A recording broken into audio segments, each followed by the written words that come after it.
साथियों नमस्कार। कैसे हैं आप सभी? उम्मीद करता हूं आप सभी शानदार लाजवाब जिंदाबाद होंगे। मैं विकास वासले आप सभी को 15 मिनट शो में दिल से स्वागत करता हूं। साथी जो 15 मिनट शो है ये एईडीओ के लिए इंपॉर्टेंट सेशन चल रहा है। ये वीडियो कहने का मतलब साथी सहायक शिक्षा विकास पदाधिकारी होता है, बहुत अच्छी पोस्ट है। इसमें आप साथी 10 पंचायत का जो स्कूल आता है उसका पदाधिकारी यानी अधिकारी के रूप में बन पाएंगे। अगर आप अपनी परीक्षाओं का तैयारी का आकलन करना चाहते हैं कि हमारी परीक्षा की कितना तैयारी हो रखी है तो आप इस सेशन को जरूर अंतिम तक देखिएगा, क्योंकि 15 महत्वपूर्ण सवाल है जिसके माध्यम से आपको मालूम चलेगा कि आपकी तैयारी कितनी हो रखी है। चलिए साथी स्टार्ट करता हूं आज का सेशन बिना देर किए हुए। अगर आपको सेशन पसंद आता है तो सेशन को लाइक करना बिल्कुल मत भूलिएगा। सबसे पहला साथी सवाल ये पूछा जा रहा है कि जरा बताइए 3D फिल्म देखने के लिए प्रयुक्त चश्मा में होता है। साथी अगर 3D फिल्म आप देखते हैं उस प्रयुक्त जो चश्मा होता है उस चश्मा में क्या होता है? क्या द्विकेंद्रित लेंस लगा होता है, क्या उत्तल लेंस होता है, अवतल लेंस होता है या फिर पोलराइड होता है? जो आंसर आपको लगता है कमेंट बॉक्स में कमेंट जरूर कीजिएगा। साथी अगर मैं बात करता हूं 3D फिल्म देखने के लिए तो आप देखिए जैसे ही साथी फिल्म थिएटर में जाते हैं तो 3D फिल्म दिखाई देता है। कई बार साथी 3D फिल्म देखते हैं तो आपको डर भी लगता है। उस 3D फिल्म में साथी क्या होता है? क्या लेंस होता है? नहीं साथी, उसमें जो प्रयोग किया जाता है पोलराइड का प्रयोग किया जाता है।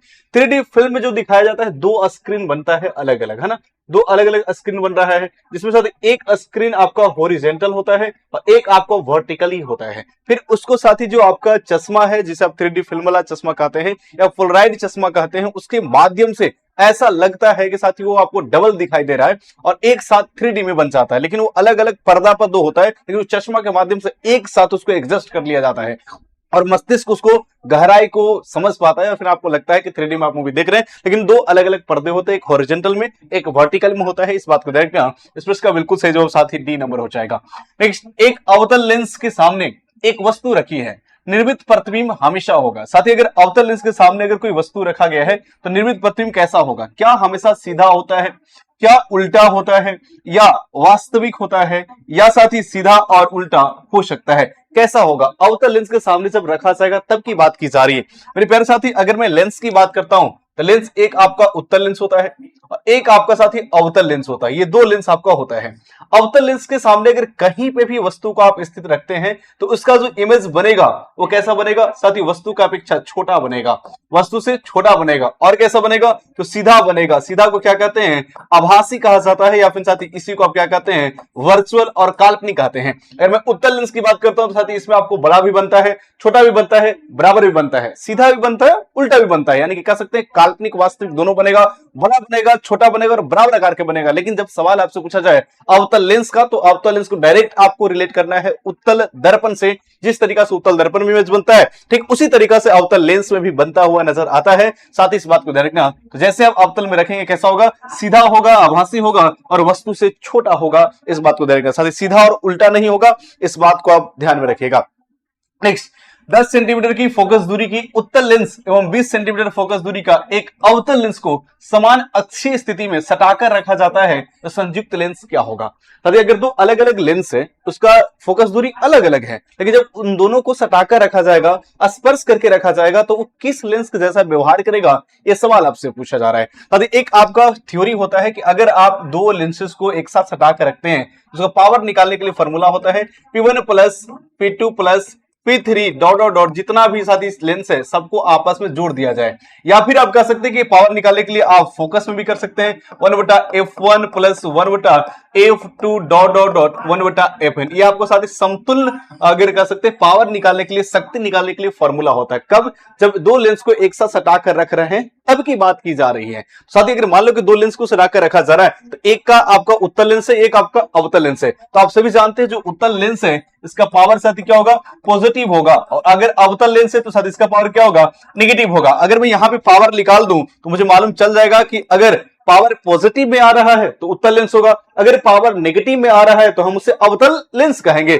इसी के आधार पर साथी निकालेंगे। तो सबसे पहले हमको पावर निकालना होगा, तो अगर सेंटीमीटर दे रखा है तो फॉर्मूला 100/f1 लगा देंगे और प्लस 100 में साथी f2 लगा देंगे, क्योंकि सेंटीमीटर से डायरेक्ट पावर में बदल जाएगा आपको साथ डायोप्टर में। तो आप बोलेंगे उत्तल लेंस का कितना है? तो 10 सेंटीमीटर फोकस, तो उत्तल पॉजिटिव होता है तो पॉजिटिव साथी यहां लेंगे, उत्तल का पावर साथी पॉजिटिव हो जाएगा, प्लस अवतल का साथी 20 सेंटीमीटर है तो आप बोलेंगे 100 बटा में माइनस में 20 लेंगे, माइनस में 20, 20 पंजे साथी कितना हो जाएगा 100, 5 हो जाएगा और 10 दहिया में 100 साथी, यानी कि पूरा टोटल पावर की बात किया जाएगा, टोटल पावर कितना जाएगा 10 माइनस में 5 बराबर 5 डायोप्टर हो जाएगा। क्या होगा 5 डायोप्टर होगा। तो साथी जो 5 डायोप्टर है किसमें, प्लस में या माइनस में, आप बोलोगे सर ये 5 डायोप्टर जो आ रहा है वो आपका प्लस में आ रहा है। किसमें आ रहा है, प्लस में। तो प्लस मतलब साथी क्या होगा उत्तल लेंस, क्योंकि उत्तल लेंस की पावर क्या होता है पॉजिटिव और अवतल लेंस की पावर क्या होता है नेगेटिव। तो आप बोलोगे सर ये व्यवहार करेगा उत्तल लेंस के जैसा, तो अवतल बिल्कुल नहीं करेगा, कभी उत्तल कभी नहीं साथी, समतल नहीं करेगा, ये आपका बिल्कुल सही जवाब होगा। अच्छा समतल कब करता है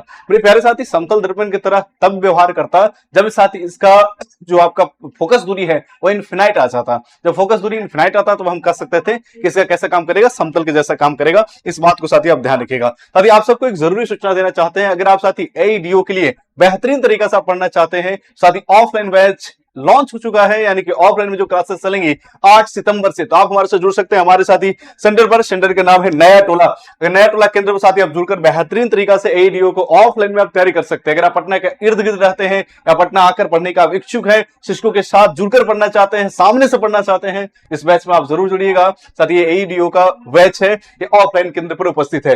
सभी विशेष जानकारी के लिए आप दिए गए नंबर पर संपर्क कीजिएगा, 9341644295 है। साथ ही इस बात को ध्यान रखना 8 सितंबर से ये आपको स्टार्ट होने वाली है हमारे केंद्र पर नया टोला पर। नेक्स्ट साथी आते हैं नेक्स्ट सवाल, किस लेंस की क्षमता प्लस में 0.5 डायोप्टर होगा। मेरे प्यारे साथी अगर क्षमता यहां पे पावर पॉजिटिव में है, अगर पावर पॉजिटिव में है तो बताओ साथी उत्तल लेंस होगा या अवतल लेंस होगा। तो जैसे ही पावर पॉजिटिव आएगा तो आपको समझ में आनी चाहिए कि अगर पॉजिटिव आ रहा है तो साथी क्या होगा उत्तल लेंस होगा। तो अवतल लेंस वाला तो पहले ही ऑप्शन हम गलत कर देंगे कि नहीं होगा, क्योंकि पावर पॉजिटिव मतलब उत्तल लेंस होगा। अब यहाँ पे डायोप्टर दे रखा है, ऑप्शन में सेंटीमीटर दे रखा है, तो कुछ नहीं करेंगे, इसी को हम सेंटीमीटर बदल देंगे। पी बराबर साथी क्या होता है 100 बटा में एफ, कब जब इस सेंटीमीटर में होगा निकालना तब। लेकिन साथी अगर मीटर में हो तो पी बराबर एक फॉर्मूला होता है 1 बटा एफ, कब जब मीटर में निकालना होगा फोकस तब की बात की जा रही है। ऑप्शंस देखिए, ऑप्शन आपको मीटर में है, जब मेरे प्यारे साथी ऑप्शन मीटर में है तो कौन सा फॉर्मूला लगाएंगे, ये वाला फॉर्मूला लगाएंगे। कितना दे रखा है पावर 0.5, यानी कि आप इसको 5 बटा 10 लिख सकते हैं, बराबर 1 बटा साथी एफ। एफ अगर आप निकालना चाहेंगे तो 10 बटा में 5 हो जाएगा, 5 दूनी 10, यानी कहेंगे साथी प्लस में 2 मीटर हो जाएगा। क्या हो जाएगा 2 मीटर हो जाएगा। इस प्रश्न का बिल्कुल सही जवाब सी नंबर हो जाएगा। क्या होगा सी नंबर साथी। अगर साथी सेशन आपको समझ में आ रही है, आप अच्छे से कर पा रहे हैं और मैं आपको अच्छे से समझा पा रहा हूं, तो सेशन को लाइक जरूर कीजिएगा और साथ ही साथ आप कमेंट बॉक्स में कमेंट करके बताइएगा ये कैसा लग रहा है। साथ ही आपके कमेंट से ही आगे हम इस चीज को चलाते रहूंगा और हर एक दिन 15 मिनट शो में 15 बेहतरीन सवाल लेकर मैं साथी आपके समक्ष आऊंगा। ये सारे सवाल एनसीईआरटी के आधार पर है जो आपके एग्जाम में बहुत साथी हेल्पफुल होगा, इस बात को ध्यान रखिएगा। ठीक है, आज साथी नेक्स्ट सवाल की बात कर लेता हूं। नेक्स्ट सवाल क्या करें, एक किरण एक अवतल दर्पण पर आपतित होती हैं, अगर यह किरण मुख्य अक्ष के समानांतर आपतित होती हैं तो परिवर्तित किरण कहां से गुजरेगी। बहुत साथी आसान सवाल है और किरण आरेख से संबंधित सवाल है। अगर मैं अवतल दर्पण की बात करता हूं तो आप सभी जानते हैं वैसे गोलीय दर्पण जिसका प्रवर्तक सतह दबा हुआ या धसा हुआ होता है उसे अवतल दर्पण कहा जाता है। साथ ही इस लाइन को हम प्रधान अक्ष कहते हैं।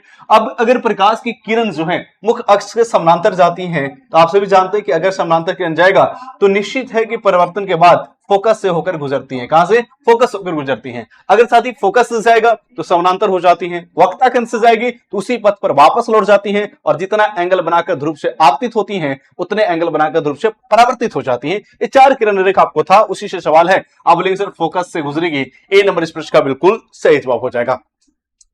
नाभिकीय रिएक्टर में उत्पन्न विद्युत शक्ति की मात्रा को संदर्भ में निम्न पर विचार कीजिए। साथ ही जो नाभिकीय रिएक्टर होता है उस नाभिकीय रिएक्टर में अगर विद्युत शक्ति का मान निकालना है उसमें कौन कौन से प्रभावित होगा, कौन कौन सी चीज सहयोग करेगा विद्युत शक्ति को निकालने के लिए सवाल पूछा जा रहा है।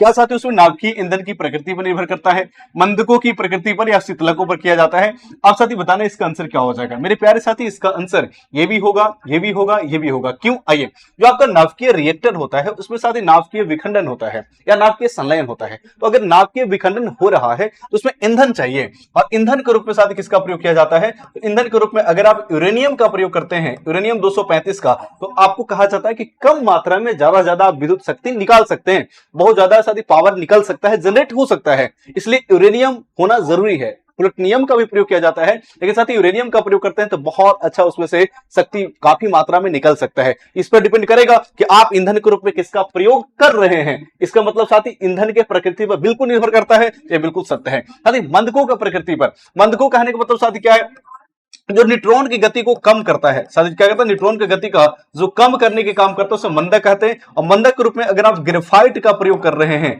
या साथ ही आप भारी जल का प्रयोग कर रहे हैं, तो आप कह सकते हैं कि अगर आप कोई रिएक्शन हो रहा है तो उसका अभिक्रिया काफी तेज होता चला जाएगा, तो साथ ही वहां पे ऊर्जा को ज्यादा खपत होगा, या कह सकते हैं कि वो जो आपको यूरेनियम का पदार्थ है उसका खपत बढ़ जाएगा। इसलिए समय समय पर उस गति को कम करना होता है, यानी कि मॉडरेट करना होता है, नियंत्रित करना होता है, कंट्रोल करना होता है, ताकि साथ ही हम उस यूरेनियम को पूरा का पूरा प्रयोग करके और अच्छे से हम शक्ति निकाल सकते हैं। तो उसको नियंत्रित करने के लिए, उस अभिक्रिया को नियंत्रित करने के लिए हमें मंदक चाहिए, और मंदक के रूप में क्या चाहिए, ग्रेफाइट, और हमें डीटीओ भारी जल चाहिए। तो इसका साथ ही जरूरी है, यानी कि इस पर भी डिपेंड करता है कि मंदक के रूप में आप किसका प्रयोग कर रहे हैं। ग्रेफाइट और डीटीओ अच्छा से नियंत्रित कर पाता है, इस बात को ध्यान रखना। साथ ही ये भी जरूरी है। शीतलकों पर साथ ही निर्भर करता है, बिल्कुल। शीतलक की अगर मैं बात करता हूं साथी, तो साथ ही शीतलक का काम क्या है कि जो नाभिकीय रिएक्शन हो रहा है नाभिकीय रिएक्टर में, वहां से उष्मा उत्पन्न होता है, उस उष्मा को हटाना होता है, ताकि साथ ही जैसे आप उष्मा को हटाएंगे, यानी कि उष्मा के में कमी करना होता है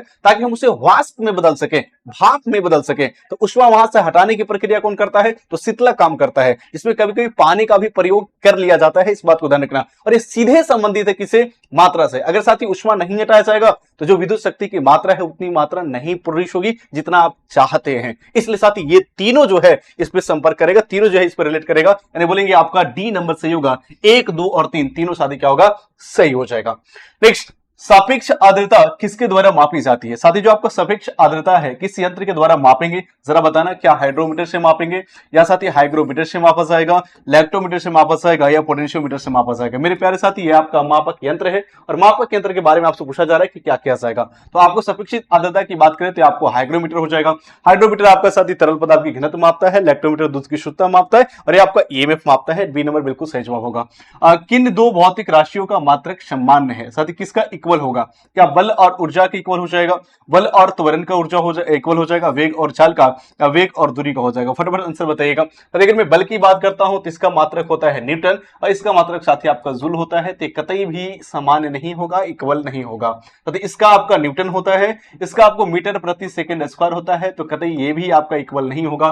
तो वेग का मीटर प्रति सेकंड होता है, और साथ ही साथ अगर चाल की बात करें तो इसका भी मीटर प्रति सेकंड होता है, तब कहेंगे इसका इक्वल हो जाएगा, यानी कि इसका बिल्कुल सी नंबर सही जवाब हो जाएगा।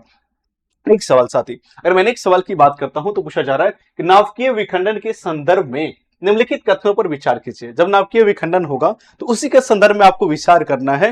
क्या साथी नाभिकीय विखंडन प्रक्रिया में मंदक के रूप में ग्रेफाइट और भारी जल का प्रयोग किया जाता है। मैंने अभी बताया साथी कि नाभिकीय विखंडन में मंदक के रूप में, यानी कि न्यूट्रॉन की गति को कम करने के लिए, या फिर अभिक्रिया को रिएक्शन की जो गति है उसका स्पीड जो उसको कंट्रोल करने के लिए हम भारी जल और ग्रेफाइट का प्रयोग करते हैं, बिल्कुल सत्य है। नाभिकीय विखंडन प्रक्रिया में शीतलक मंदक में उत्पन्न उष्मा को कम करने के लिए किया जाता है, बिल्कुल सत्य है साथ। ये भी शीतलक जो है उसका हम मंदक के रूप में इसलिए किया जाता है ताकि वहां से उष्मा को हटा सके जो उष्मा उत्पन्न हो रहा है, या उस उष्मा को भाप में बदला जा सके ताकि हम टरबाइन को घुमा सके। जब आप टरबाइन को घुमाएंगे तो विद्युत शक्ति उतना ज्यादा उत्पन्न हो पाएगा, यानी कि ये भी सही है। तो आप बोलेंगे सर इसमें दोनों कथन सही है, कथन ए और कथन दो साथी दोनों सही है, कथन ए और कथन दो सही है। नेक्स्ट, किस उपकरण के उपयोग से किसी तरल पदार्थ की विशिष्ट घनत्व को मापा जाता है। साथ ही विशिष्ट घनत्व को किसे मापेंगे, क्या आप फोनोमीटर से मापेंगे, हाइड्रोमीटर से मापा जाएगा, एमीटर से मापा जाएगा, या साइक्लोमीटर से मापा जाएगा। मेरे प्यारे साथी अगर हम मापक यंत्र की बात करते हैं तो फोनोमीटर आपको ध्वनि की तीव्रता मापती है। इस प्रश्न का बिल्कुल सही जवाब हाइड्रोमीटर हो जाएगा। हाइड्रोमीटर के माध्यम से तरल पदार्थ की घनत्व मापते हैं, या फिर विशिष्ट घनत्व को आप माप सकते हैं, है ना। अगर मैं एमीटर की बात करता हूं तो धारा का परिमाण मापता है। बी नंबर बिल्कुल सही जवाब हो जाएगा। साथ ही एक जरूरी सूचना है, यानी कि अगर मैं बात करता हूं कि ऑफलाइन में पढ़ना चाहते हैं तो एडीओ का कोर्स साथ ही बैच ऑफलाइन में भी उपलब्ध है। अगर आप पटना से बहुत दूर रहते हैं, आप साथ ही बहुत दूर हैं और आप पटना आने में असमर्थ हैं, तो आप ऑनलाइन में भी जुड़कर हमसे पढ़ सकते हैं। टारगेट बैच है एडीओ के लिए, ठीक है। तो आप अगर घर बैठे तैयारी करना चाहते हैं तो मात्र 999 रुपए में हमारे कोर्सेज में जुड़ सकते हैं, हमारा एप्लीकेशन द ऑफिसर एकेडमी पर, ठीक है। साथ ही इसमें सारी चीज आपको उपलब्ध करवाई जाएंगी, इस बात को ध्यान रखिएगा। नेक्स्ट, निम्न में से कौन सा मूल्य मात्रक नहीं है। साथ ही मूल मात्रक क्या नहीं है, क्या मीटर नहीं है, सेकंड नहीं है, एम्पियर नहीं है, या फिर साथ ही ओम नहीं है। अगर मैं मूल मात्रक की बात करता हूं, साथ ही मूल राशि जिसमें मापा जाता है उसे मूल मात्रक कहते हैं। और मूल राशि की संख्या 7 है, जिसमें आपका लंबाई आता है यानी कि मीटर आपका मूल मात्रक है, जिसमें साथ ही समय आता है यानी कि समय का जो मापा जाता है सेकंड में, सेकंड आपका मूल मात्रक है। साथ ही विद्युत धारा भी आता है, विद्युत धारा का साथ ही मापा जाता है एम्पियर में। तो ये मात्रक है, क्योंकि मूल राशि को जिसमें मापा जाता है उसे मूल मात्रक कहा जाता है। लेकिन प्रतिरोध मूल मात्रक के मूल राशि के श्रेणी में नहीं आती है, तो आप कहेंगे जो आपका साथ ही ओम है क्या हो जाएगा, ये आपका व्युत्पन्न राशि में आएगा यानी व्युत्पन्न मात्रक हो जाएगा। ये बिल्कुल आंसर नहीं होगा। ओडोमीटर एक उपकरण है जिसके द्वारा माप किया जाता है। साथ ही ओडोमीटर से क्या मापेंगे, तो हर एक एग्जाम में साथ ही पूछा गया है, मुझे उम्मीद है कि आप इसका आंसर बता पाएंगे। ओडोमीटर के माध्यम से साथ ही शक्ति नहीं मापा जाता है, खपत नहीं मापा जाएगा, बल्कि से दूरी मापा जाएगा। कई बार पूछा जा चुका है, तो मुझे उम्मीद है कि आपके एग्जाम में भी ऐसे सवाल पूछे जाएंगे। नेक्स्ट साथ ही किलोवाट घंटा किसका इकाई है, क्या विद्युत वोल्टा का नहीं, वोल्टा का तो आपका साथ ही आपका वोल्टेज होता है। शक्ति का आपका तो साथ ही कह सकते हैं कि जूल प्रति सेकंड या वाट होता है, इसका एम्पियर होता है। तो विद्युत ऊर्जा साथी क्या होगा, डी डबल, इसका बिल्कुल सही जवाब हो जाएगा। एंगस्ट्रम किसका इकाई है साथी, एंगस्ट्रम तो आप बोलेंगे सर तरंग दैर्घ्य का, पहले ऑप्शन सही हो जाएगा, क्योंकि तरंग दैर्घ्य को ही एंगस्ट्रम में मापा जाता है। इस बात को ध्यान रखना साथी, है ना। ऊर्जा का आपका जूल हो जाएगा, आवृत्ति का हर्ट्ज होता है, वेग का मीटर प्रति सेकंड हो जाएगा। और लास्ट साथी आवृत्ति को मापा जाता है किसमें, साथी आवृत्ति को हर्ट्ज में मापा जाएगा, हर्ट्ज में मापा जाएगा। साथी रेडियन की बात करते हैं तो जो आपका कोणीय विस्थापन होता है, कोणीय विस्थापन को किसे मापते हैं, तो रेडियन में मापा जाएगा। साथ ही कमेंट करना कि 15 में से कितना सही हुआ, मैं देखना चाहता हूं प्रतिदिन आप कमेंट करिएगा कि 15 में से कितना सही हो रहा है। इसी तरीके से 15 मिनट में 15 महत्वपूर्ण सवाल लेकर मैं आऊंगा साथी प्रतिदिन, लेकिन उसके लिए आपको कमेंट करके बताना होगा कि सीरीज आपको कैसा लग रहा है। साथ ही साथ कमेंट करके ये भी बताना है कि 15 में से कितना सही हो रहा है। इस क्लास में इतना ही, फिर मिलते हैं नेक्स्ट क्लास में। तब तक के लिए आप सुझाव रहिए, हंसते रहिए, मुस्कुराते रहिए, मन लगा के तैयारी करते रहिए। All the best, thank you, जय हिंद।